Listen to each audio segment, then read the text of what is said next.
Hey guys, Trietch with Rock Slide here. Continuing on with the setup of my Hoyt Ultra. Today I'm going to show you how I mounted the sight, what I went through to make sure it's level with the bow, both first, second, and third axis. And I'll do my best to explain third axis and why it's important. So I'm going to get the camera up closer and we will get it where you can see what I'm doing. Okay guys, this is the best way I have to explain third axis on a bow, or setting the third axis. So imagine I am the bowstring and this level is the sight housing. If I am perfectly plumb, both left and right, fore and aft, this is going to read true. The bubble will be in the middle. What third axis is the relationship of that sight housing to the string. I hope you can see that the direction I'm torquing the level back and forth. Basically it's how square the sight housing is to the string.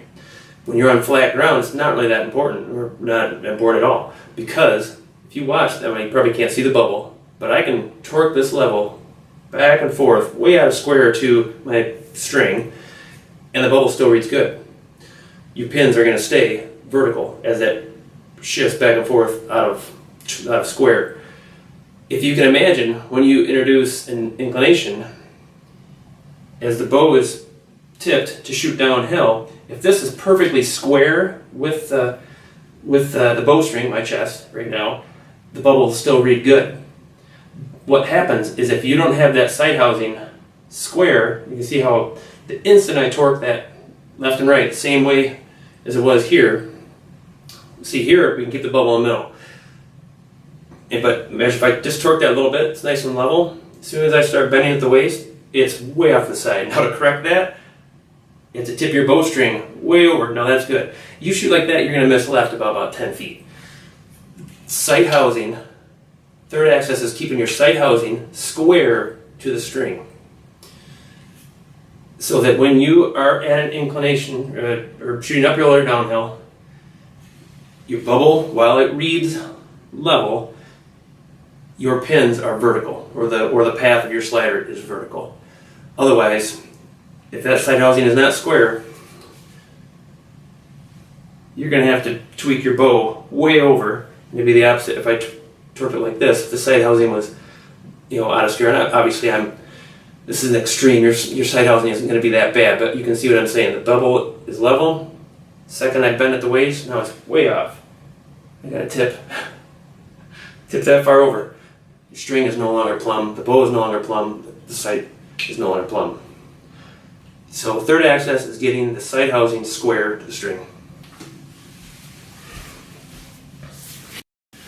Okay, so maybe the drill, the little video I did with the level explains third axis a little bit more. Basically it just means that your pins have to be perfectly vertical when the bow is at a steep angle. And if this housing isn't square, I guess you'd say, well, I just showed you in the bubble, I don't know how to explain it. But it has to be square to the string. So with that done, or to do that, one of the ways, what I used to just do is I would, and you can still do it that way. Yeah, I can lower my rover pin here all the way down. And I could actually put an arrow in this, find something plumb. I use a door frame. I prefer to do it outside just in case something bad does happen. But get to full draw. You're not firing an arrow here. And bend at the waist, either up or down.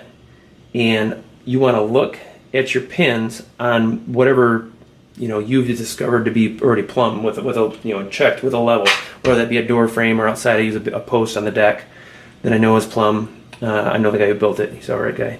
And then with your bubble, with you bent at the waist, tipping 30 to plus degrees down or up, doesn't matter which way, you want your bubble to read plumb, and you also want all of your top pin and your bottom pin both touching just the edge of that plumb post or door frame, whatever it is. As long as those are both touching the thing is plumb, so we know our pins are plumb and the level's plumb and you're bent at the waist, you're good.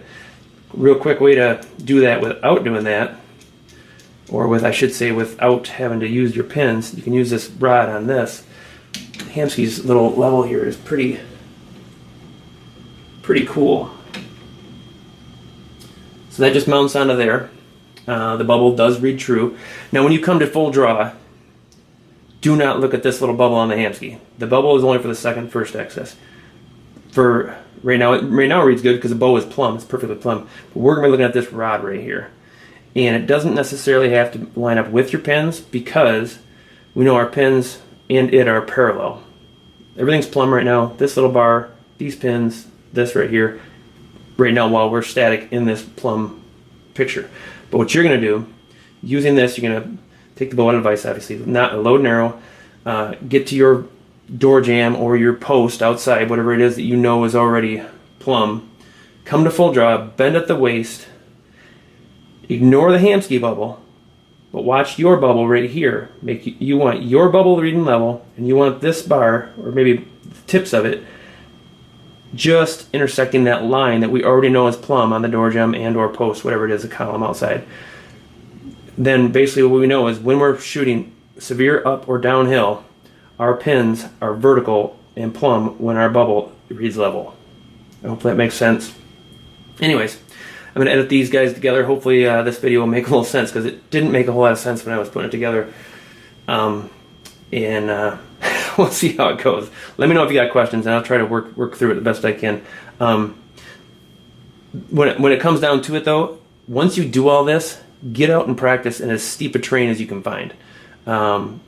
There's all the new 3D events that are going on out in the mountains are the best practice you can get. If you can find a 3D range on a side of a mountain, I mean, what else could you ask for to practice and make sure and verify all your settings in the field. Yeah.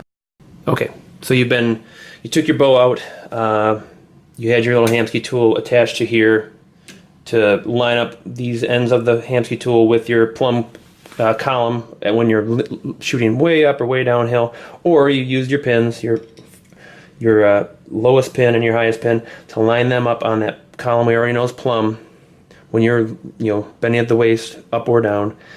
And when you're doing that, and when those were lined up on that column, let's say your bubble looked off, that's when you're going to adjust it on your third axis adjustment on each sight, or on your sight. Each sight company, whatever, has a different way of doing it.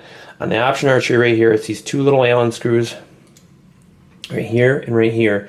Adjusting them will not affect your level side to side. It will stay the same.